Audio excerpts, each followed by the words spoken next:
Baik kakak, pada pertemuan kedua ini kita akan belajar bagaimana memulai bisnis untuk pertama kalinya di aplikasi manajer ini, software manager akuntansi ini ya.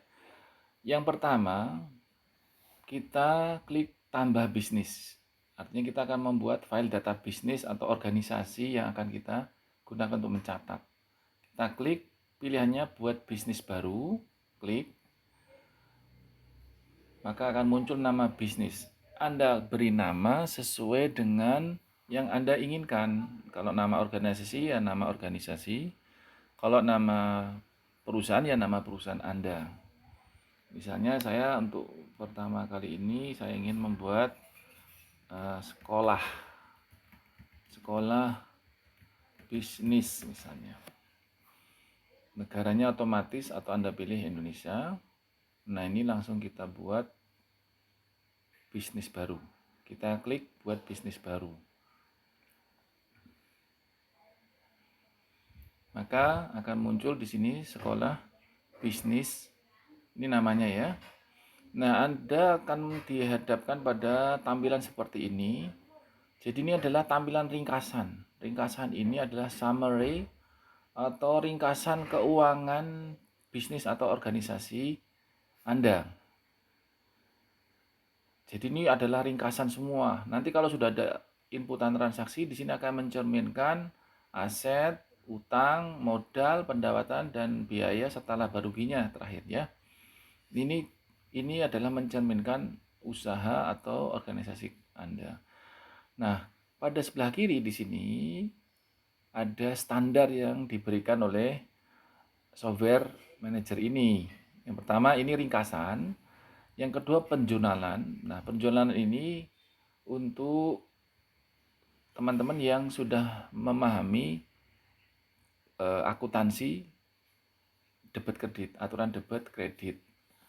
Jadi kalau kita buat di sini ada aturan debit kredit. Nah, kalau Anda yang belum pernah belajar akuntansi ini diabaikan karena nanti kita akan lebih banyak bermain dengan yang di sini. Nanti akan saya ajarkan setahap demi setahap. Kemudian kita lanjutkan laporan. Nah, laporan di sini banyak macamnya. Laporan laba rugi, laporan realisasi dan anggaran, ada neraca, laporan arus kas, perubahan modal. Ada neraca saldo, ringkasan buku besar. Ini ringkasan buku besar itu per akun ya. Dan tambahannya di sini ada audit pajak, ringkasan pajak, rekonsiliasi pajak, transaksi pajak. Kita juga bisa meng-create kostumisasi laporan. Ini macam-macam laporannya. Kemudian di sini ada pengaturan. Nah, yang akan kita bahas dalam sesi ini adalah pengaturan. Pengaturannya banyak pilihannya, teman-teman. Di sini banyak pilihannya. Kita tidak akan mengajarkan semuanya dulu karena nanti bertahap supaya tidak membingungkan. Yang pertama kita akan klik di sini adalah detail bisnis ya. Kita akan menyempurnakan karakteristik organisasi ataupun usaha kita. Maka kita klik detail bisnis ini ya. Kita klik. Nah, di sini ada nama sekolah bisnis. Kemudian ada pilihan alamat. Alamatnya kita tulis karena ini akan muncul di faktur ataupun laporan-laporan keuangan kita lainnya. Misalnya Jalan Pahlawan nomor 201, kemudian Desa Sukoweni, Kecamatan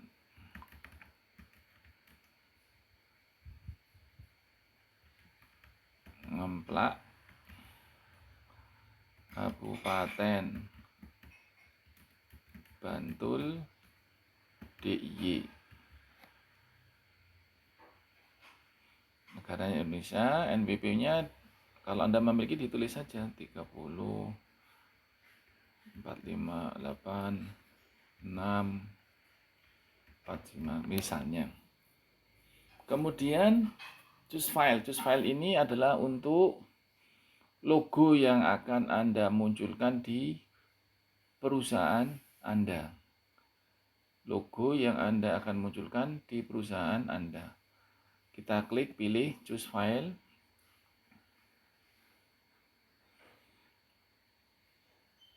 Kemudian kita pilih yang Anda inginkan.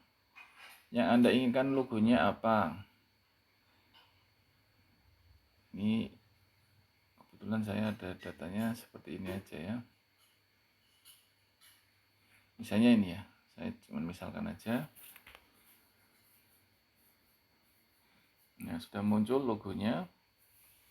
Kalau sudah, kita klik perbarui.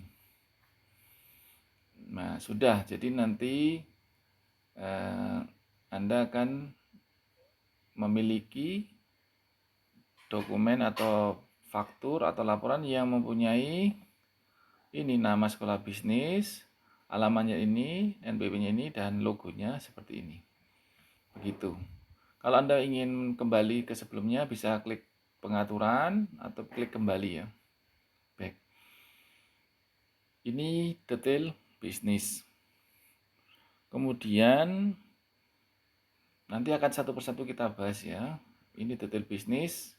Saya kira cukup dulu supaya tidak panjang lebar. Anda bisa mulai dengan mengisi tadi detail bisnisnya pada sesuai dengan karakteristik organisasi yang Anda miliki. Oh ya, kemudian format tanggal dan penomoran ini juga Anda sesuaikan sesuai dengan keinginan Anda. Saya kira tidak ada yang kita rubah ya, karena memang sudah baku dari sana. Tanggal ini macamnya bisa Anda lihat mau lengkap atau garis miring. Waktu juga sama, ada AM atau PM. Kita mulai hari pertama kerja hari apa. Kemudian format nomor itu bagaimana, titik ya, benar titik, kemudian desimalnya koma. Jadi ini sudah sesuai dengan kaidah kita. Kalau tidak ada yang dirubah, kita bisa klik back. Kemudian mata uang ini otomatis sama. Dia pasti adalah Indonesian rupiah. Kemudian simbolnya rupiah, penempatan desimal. Nah, ini Anda mau memunculkan desimal di belakang koma atau tidak, itu terserah Anda. Jadi ini setting awalnya, Anda bisa menyesuaikan apa yang Anda inginkan. Kalau ingin kembali ke back pengaturan, bisa di sini langsung. Nah, pada pertemuan berikutnya nanti kita akan membahas akun yang akan kita gunakan untuk kebutuhan pencatatan organisasi kita. Demikian yang bisa kami sampaikan pada sesi ini. Semoga bermanfaat.